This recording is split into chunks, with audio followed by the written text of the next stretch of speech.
Imagine waking up knowing that you have in your hands the key to open doors that have been closed for years, that you can touch the heart of God in such a direct way that He will not be able to resist pouring blessings upon your family. That is exactly what I'm going to teach you today. Dear brothers and sisters, August 14th is not just another day on the calendar. It's the feast of Saint Maximilian Maria Kolbe, the martyr of charity, the man who stepped forward in the darkness of Auschwitz and said, "Take me instead." This is the priest who lived his entire existence under the mantle of the Virgin Mary, who founded an army of souls dedicated to her Immaculate Heart, and who proved that love is stronger than death itself. Padre Pio revealed something profound about days like these. He taught that when the Church celebrates a saint who loved unto death, heaven opens its floodgates of grace. These are moments when our prayers rise faster, when locked doors swing open more readily, when the impossible becomes possible for those who act with living faith. Today, I'm going to share with you the 3 specific things you must do on this sacred day. These aren't mere suggestions or pious thoughts. These are concrete actions that Saint Maximilian himself practiced. Actions that Padre Pio confirmed carry extraordinary power when performed on feast days of the great saints. But before we dive deeper into these life-changing practices, I want you to become part of something bigger than yourself. If you sense that your deepest struggle needs supernatural intervention, type these words in the comments. Saint Maximilian, transform my impossible situation. Don't just type it mechanically. Let those words carry the weight of whatever burden is crushing your spirit right now. You see, there's something supernatural about invoking the saints on their feast days. It's like catching lightning in a bottle, like finding an open frequency when all other channels are busy. St. Maximilian spent his earthly life interceding for others, sacrificing for others, loving others unto death. Do you think that passion for souls diminished when he entered glory? Padre Pio would often tell his spiritual children that certain days are marked by heaven itself. Days when graces flow like rivers after a storm, when miracles happen more frequently, when the veil between earth and heaven grows gossamer thin. The feast of Saint Maximilian Maria Kolbe is one of those days. But here's what most people don't understand. These graces don't fall on passive hearts like rain on barren ground. They descend upon those who actively participate in the mystery of radical love. They come to those who, like Saint Maximilian, dare to step forward when others step back, who choose sacrifice over safety, who trust in God's power even when circumstances scream otherwise. This saint wasn't born with extraordinary courage coursing through his veins. He was a man like any other, with fears that whispered doubt, anxieties that stole sleep, and human limitations that seemed insurmountable. But he made a choice early in his life that rewrote his destiny. When the Virgin Mary appeared to him as a young boy, offering him 2 crowns, one white for purity, one red for martyrdom, he didn't hesitate or negotiate. He accepted both with the boldness of innocence. That decision shaped every heartbeat that followed. It led him to establish the militia of the Immaculata, an army of souls dedicated to converting the world through Mary. It drove him to use every available means to spread the gospel, from printing presses that ran day and night to radio stations that crossed oceans. It sustained him through persecution, imprisonment, and finally, that ultimate moment in Auschwitz when love conquered the machinery of death. The 3 things I'm about to reveal to you aren't just historical curiosities about a saint from the past. They're a blueprint for spiritual victory in your present struggles. They're weapons tested in the furnace of humanity's worst evil and proven victorious against impossible odds. So prepare your heart for what's coming. Because by the time this day ends, if you follow this path with sincerity, you won't be the same person who started watching this message. Let me take you back to a moment that would define not just one life, but millions of lives for generations to come. Picture a young boy, barely 10 years old, kneeling in prayer when suddenly the room fills with an otherworldly light that seems to pulse with love itself. The Virgin Mary herself appears before little Raymond Kolbe, her hands holding 2 crowns that shimmer with promise and purpose. My child," she says with a voice like music made tangible, "which crown do you choose?" Most children would have pointed to the white crown of purity without hesitation. It represents a beautiful life, a safe life, a life protected from the sharp edges of human cruelty. But Raymond looked at both crowns, the white one of purity and the red one of martyrdom, and with a wisdom that defied his years, he whispered words that would echo through eternity. "I choose both." In that moment, heaven itself held its breath. Because Mary had found a soul willing to love without limits, to give without counting the cost, to follow Christ even unto death. That little boy would grow up to become Saint Maximilian Maria Kolbe, and his choice that day would ripple through the corridors of time.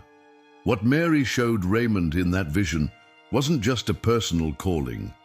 It was a preview of the cosmic battle raging in our world, a battle where pure love would be the ultimate weapon against the forces that seek to destroy human dignity. She was recruiting a soldier, not for an earthly army, but for the militia of the Immaculata, an army of souls consecrated to her immaculate heart. Maximilian understood something that many of us struggle to grasp. Total consecration to Mary isn't about losing yourself in religious devotion. It's about discovering who you truly are when fear no longer controls your decisions. He often said, "When we give ourselves completely to the Immaculata, we become her property, and she transforms us into perfect instruments of God's love." This wasn't just beautiful theology for Maximilian. It was lived reality that shaped every decision, every relationship, every moment of crisis. He threw himself into spreading this message with an energy that bordered on the miraculous. He founded magazines that reached millions, built printing presses that never stopped running, established communities that thrived, and even ventured to Japan to plant seeds of Marian devotion in foreign soil. His motto became a battle cry that rallied souls across continents for the Immaculata. But the real test of his consecration came when darkness descended upon Europe like a plague.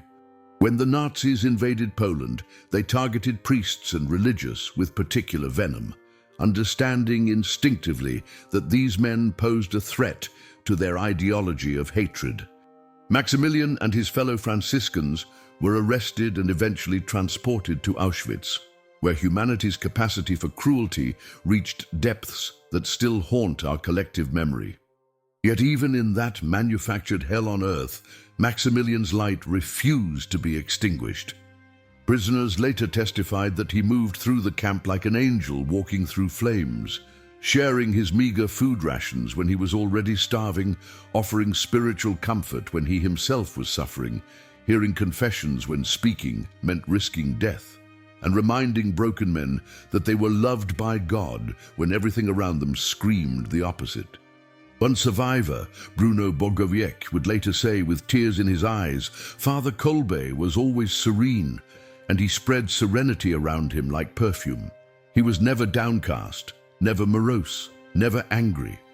It was as if suffering couldn't touch the core of who he was." The climax came during one of the camp's most brutal punishments. When a prisoner escaped, the Nazi guards selected 10 men to die slowly of starvation as a deterrent to others.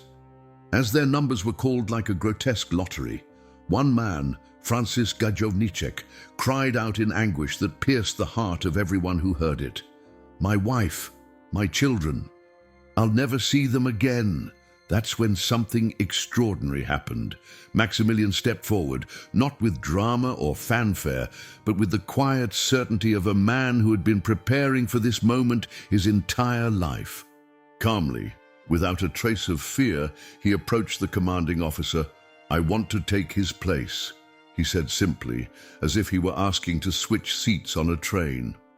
The officer, Perhaps shocked by such an unexpected request in a place where self-preservation ruled everything, agreed. Maximilian walked toward his death with the same peaceful determination that had marked his entire life, but also with something more, a joy that seemed impossible under the circumstances. Here's what makes this story even more remarkable. During those 10 days in the starvation bunker, Maximilian transformed that place of death into a chapel of praise. Survivors could hear him leading the other condemned men in prayers and hymns to the Virgin Mary. When the guards finally injected him with carbolic acid to hasten his death, witnesses reported that his face bore an expression of peace that seemed almost supernatural, as if he were seeing something beautiful that no one else could perceive. Padre Pio, who understood the mysteries of suffering better than most, would later teach that St. Maximilian's death wasn't just the end of a heroic life. It was the ultimate expression of what Marian consecration really means. He died as he lived, Padre Pio observed, as a perfect son of Mary, showing the world what it looks like when someone loves as Christ loved. This is why today carries such concentrated spiritual power. When we honor St. Maximilian on his feast day, we're not just remembering a historical figure or reciting pretty stories. We're connecting with a living source of grace that flows directly from the Immaculate Heart of Mary, channeled through a soul who discovered the secret of loving without limits. Speaking of this powerful connection to Mary's heart, there's something I want to share that could deepen your own spiritual journey. Just as St. Maximilian used every available tool to spread Marian devotion, we've created a resource that captures the essence of what made both him and Padre Pio such powerful intercessors. The Rosary was their shared weapon of choice. In Maximilian's hands, it became an instrument of conversion. In Padre Pio's hands, it unlocked miracles. This simple string of beads was their direct line to the Mother of God, their source of strength in impossible circumstances. We've prepared The Power of the Rosary with Padre Pio, Miracles, Protection and Graces, a guide that reveals how to transform your own rosary from routine recitation into a conduit of supernatural power. You'll discover the hidden depths of each mystery, understand why certain prayers carry more weight than others, and learn the specific methods both saints used to make their rosaries weapons of spiritual warfare. This isn't just another religious book, it's a manual for the kind of prayer life that changes everything. The link is pinned in the comments, and I genuinely believe it could be the missing piece in your spiritual arsenal. Now let's return to those 3 actions that can transform this feast day into a launchpad for miracles.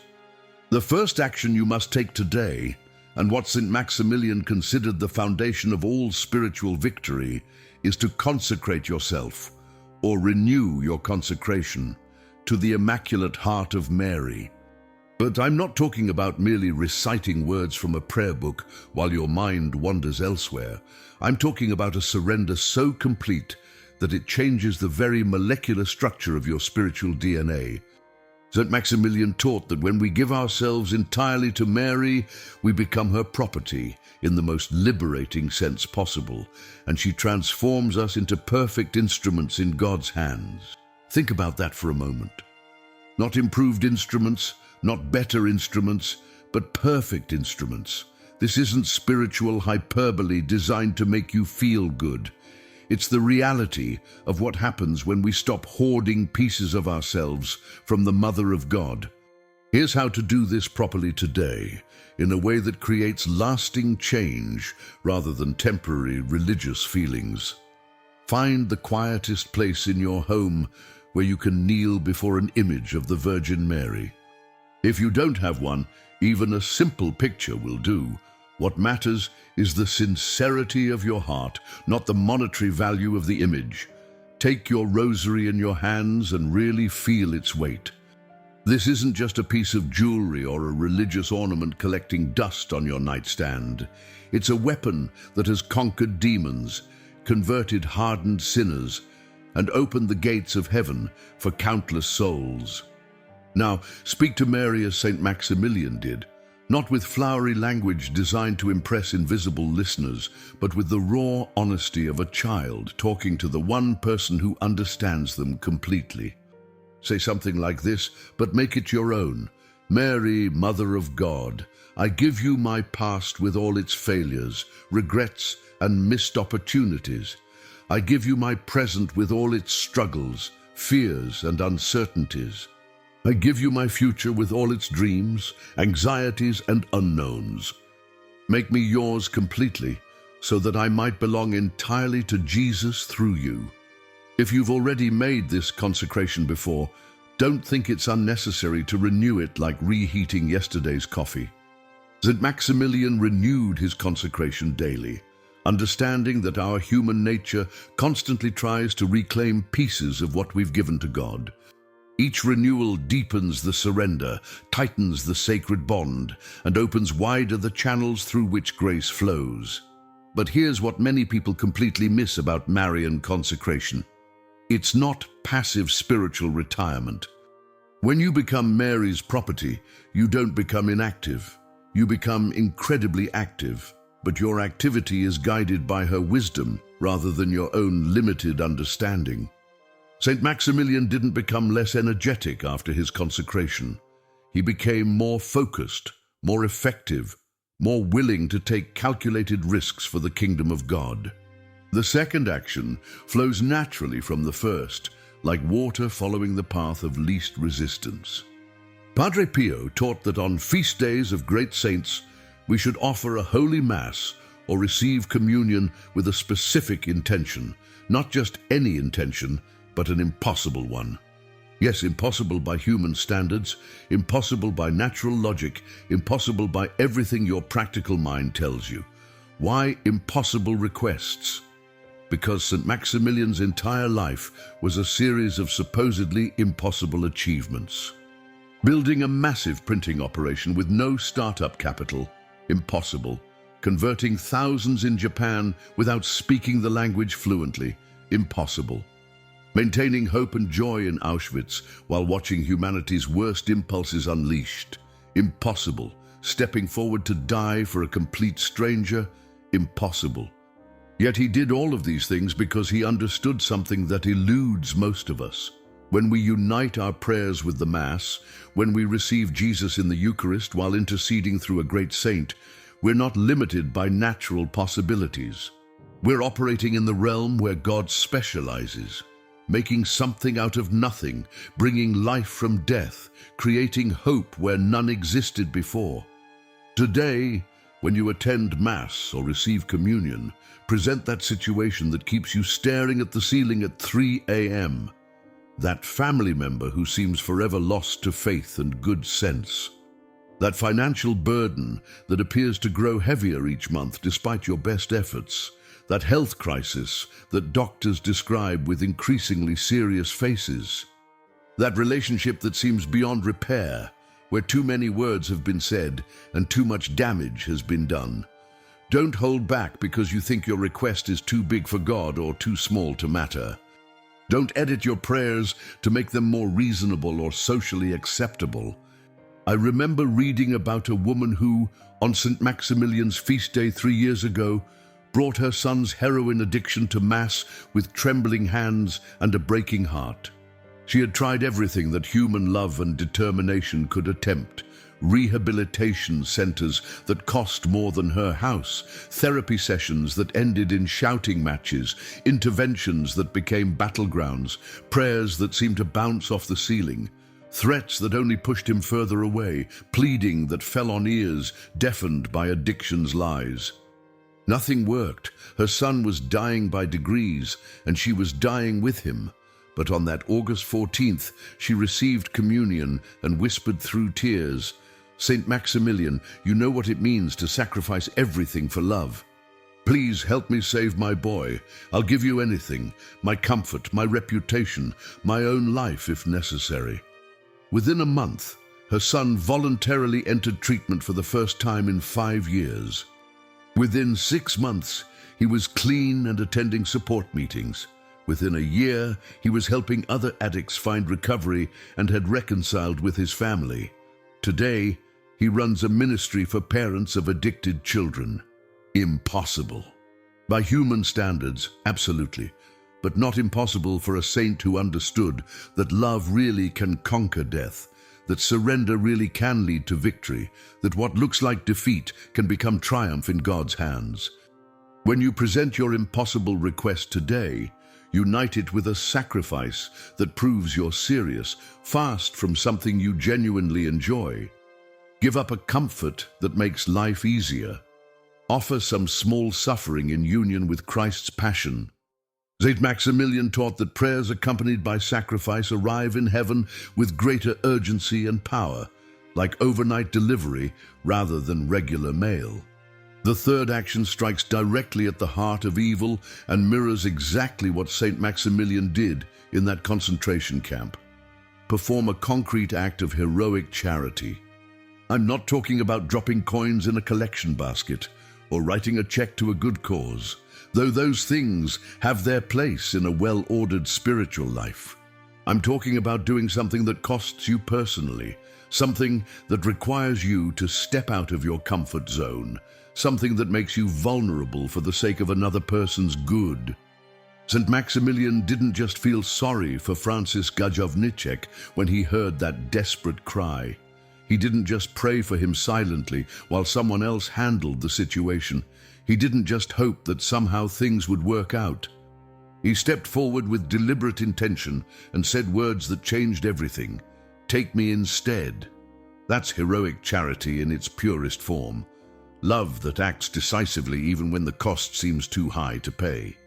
Your heroic act doesn't have to be life-threatening to be life-changing for someone else. Visit that elderly neighbor who hasn't had a visitor in months and whose eyes light up when anyone remembers their name. Forgive that person who hurt you deeply and actually tell them you forgive them, not because they deserve it, but because forgiveness sets you both free. Give generously to someone who can never repay you and doesn't expect your kindness. Spend meaningful time with someone everyone else avoids because they're difficult or demanding or different. Feed someone who's genuinely hungry. Comfort someone who's drowning in grief. Listen to someone who desperately needs to be heard. Defend someone who's being unfairly attacked. Stand up for someone who can't stand up for themselves. Here's the spiritual principle St. Maximilian understood with crystal clarity. When we perform acts of sacrificial love on the feast days of the saints, we're not just helping individual people in isolated moments, we're participating in the cosmic battle between good and evil that rages in every human heart and every human community. Every act of genuine charity weakens the forces of darkness and strengthens the kingdom of light.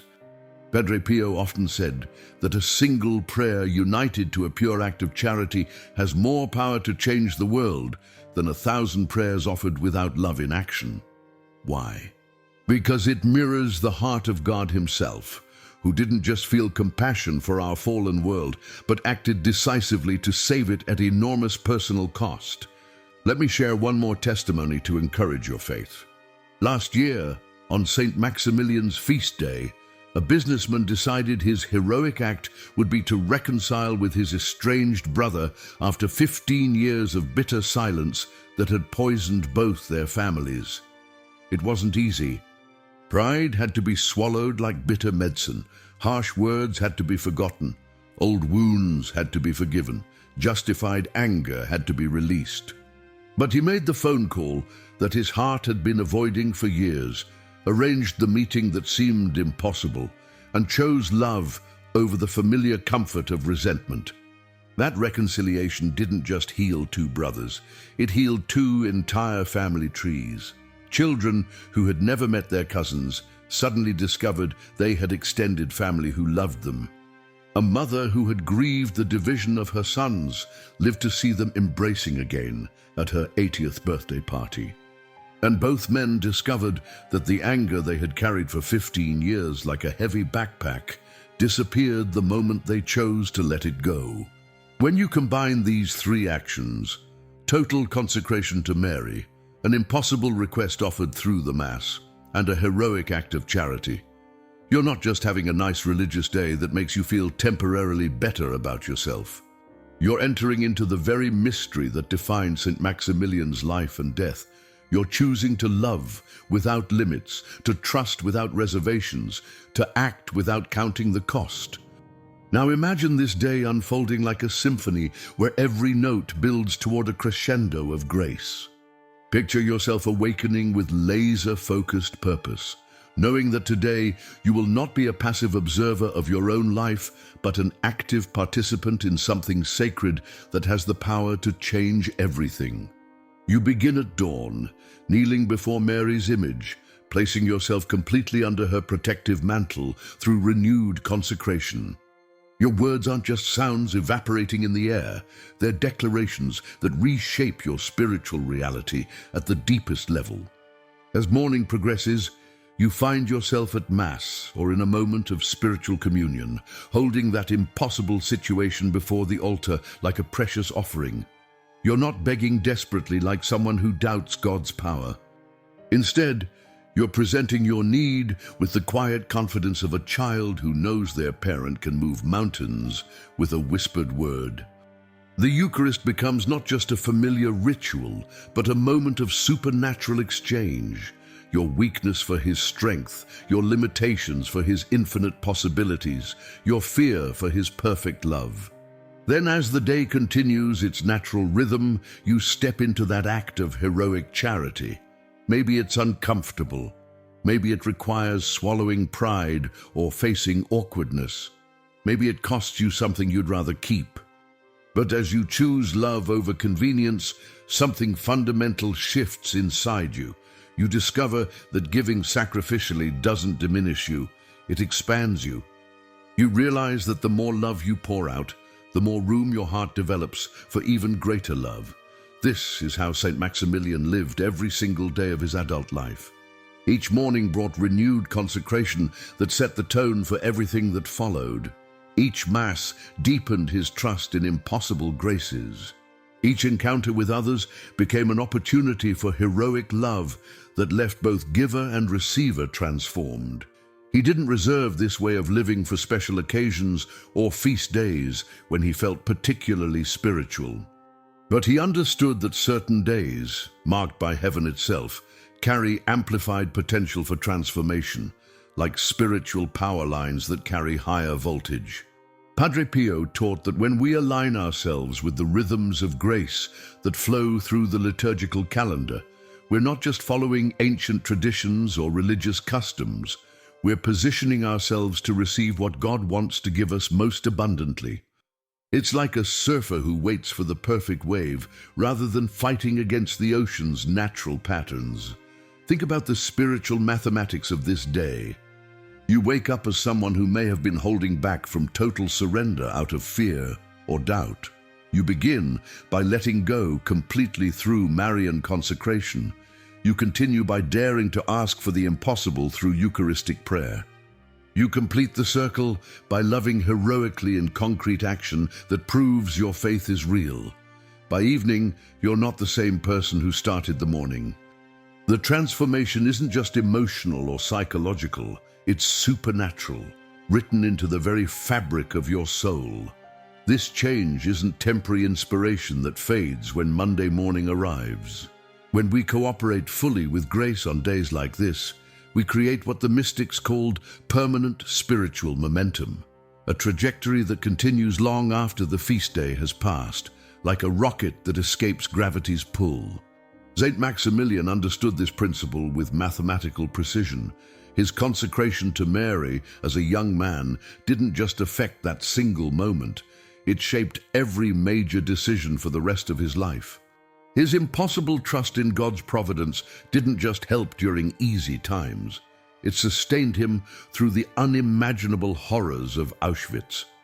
His practice of heroic charity didn't just benefit occasional random recipients, it made him the kind of man who could step forward and die for a complete stranger without hesitation. The beauty of these three actions is that they form a complete spiritual ecosystem: consecration, opens your heart to receive grace, like a flower opening to sunlight. Impossible prayer stretches your faith to accommodate miracles you never thought possible. Heroic charity proves that the grace and faith are real by expressing them in sacrificial love that costs you something precious. Each action strengthens the others, creating a spiritual momentum that builds throughout the day and continues into your future. But here's what I want you to understand with absolute clarity. This isn't just about having one good day that you'll remember fondly. This is about discovering a pattern of living that can revolutionize your entire spiritual journey. When you experience the power of complete surrender, audacious prayer, and heroic love all in one coordinated day, you taste what your life could be like if you lived this way consistently. Many people make the tragic mistake of thinking that saints like Maximilian were somehow different from us, that they had spiritual advantages we lack or special hotlines to heaven that ordinary people can't access. The truth is exactly the opposite. They discovered secrets that are available to everyone, but most people never experiment with total commitment. They settled for partial surrender, reasonable prayers, and comfortable charity that doesn't require real sacrifice. Saints chose to go all the way, to burn their bridges, to risk everything on God's promises. Today gives you a chance to experience what all the way feels like, not as a permanent commitment that frightens you into paralysis, but as a one-day experiment that might just change everything you thought you knew about God's willingness to work miracles in ordinary lives. As we reach the end of our time together, I want you to feel the weight of this moment pressing against your heart. You didn't stumble upon this message by accident while mindlessly scrolling through countless distractions. In a world filled with millions of videos competing for your attention, something drew you to hear about St. Maximilian Maria Kolbe on his feast day. That's not coincidence. That's providence with a purpose. Padre Pio often reminded his spiritual children that God never wastes our attention. When something sacred captures our focus, it's because heaven has orchestrated that encounter. Today, that purpose is crystal clear. You're being invited to step into a deeper level of spiritual living, to discover what your life could become when you stop holding back from God out of fear or false prudence. St. Maximilian's story teaches us that heroic love isn't reserved for extraordinary people in extraordinary circumstances. It's available to anyone willing to say yes to grace without counting the cost, anyone brave enough to trust that God's power really can work through surrendered hearts, anyone ready to prove their faith through sacrificial action that might look foolish to watching eyes. The three actions I've shared with you today aren't just historical curiosities about a saint from the past that we admire from a safe distance.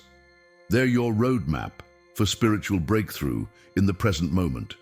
Total consecration to Mary, impossible prayer through the Mass, and heroic acts of charity, these aren't complicated theological concepts that require advanced degrees to understand. They're simple, concrete ways to position yourself for miracles, but here's what I need you to understand with every fiber of your being.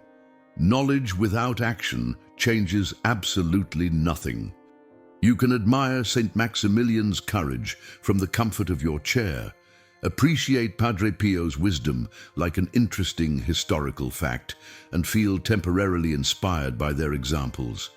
But unless you actually do something with what you've learned today, this will just be another nice religious story that fades from memory by next week.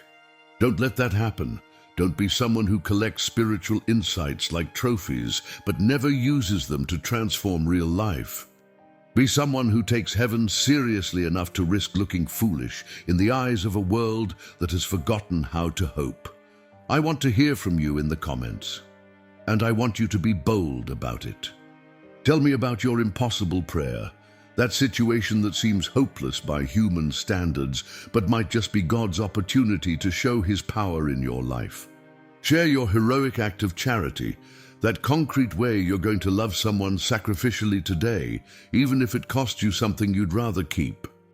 Let's create a community of souls who refuse to settle for spiritual mediocrity, who dare to believe that the age of miracles hasn't ended just because the world has stopped expecting them. Your comment isn't just social media engagement or digital small talk. It's a public declaration of faith, a way of standing up and saying, I believe God can do the impossible in my life. When you share your intention, you're not just encouraging yourself, you're inspiring others to take their own leaps of faith into the unknown. And if this message has touched your heart, if these teachings have given you hope when you thought hope was exhausted, I need you to help us reach more souls who are drowning in despair. Hit that like button, not just because you enjoyed the content, but because you want other people struggling with impossible situations to discover these same truths that could save their lives. Share this video with someone who needs to hear about St. Maximilian's example of heroic love. You might be the instrument God uses to change someone's eternal destiny. Consider becoming a member of our channel family. We're not just creating content here for entertainment or religious feels. We're building a community of believers committed to living like the saints, to taking God at His word, to choosing love over fear in every situation that tests our resolve. Your membership helps us continue spreading these life-changing messages to souls who desperately need hope in a world that seems increasingly hopeless. Remember, we're in this spiritual battle together. The same forces of darkness that St. Maximilian faced in his time are still active in ours, perhaps more subtly, but no less destructively. They want us to believe that heroic sanctity is impossible for ordinary people, that miracles don't happen in our scientific age, that individuals can't make extraordinary differences in a world of billions. But saints like Maximilian prove otherwise with their very existence, and your life can prove otherwise too, if you're willing to risk everything on love. Today, August 14th, is not just another date on the calendar that you'll forget by tomorrow. It's your personal invitation to join the ranks of those who dare to love without limits, who trust without reservations, who act without counting the cost. The feast of St. Maximilian, Maria Kolbe, is your doorway into a life where the impossible becomes possible through faith that moves mountains. Don't waste this grace. Don't let this day pass like any other ordinary day in an ordinary life. Step forward, just as St. Maximilian stepped forward in that concentration camp when everyone else stepped back, and discover what God can do through a heart that holds nothing back from His love. Heaven is watching with anticipation. Mary is interceding with maternal tenderness. St. Maximilian is praying for you with the fervor of someone who knows what's possible when human love meets supernatural grace. The only question remaining is, what will you choose to do with this invitation to greatness? The saints aren't just examples to admire from a safe distance. They're friends to follow into the adventure of radical love. Today, follow St. Maximilian Maria Kolbe into that adventure, and watch as your impossible situations become God's greatest opportunities to reveal His glory through your ordinary life.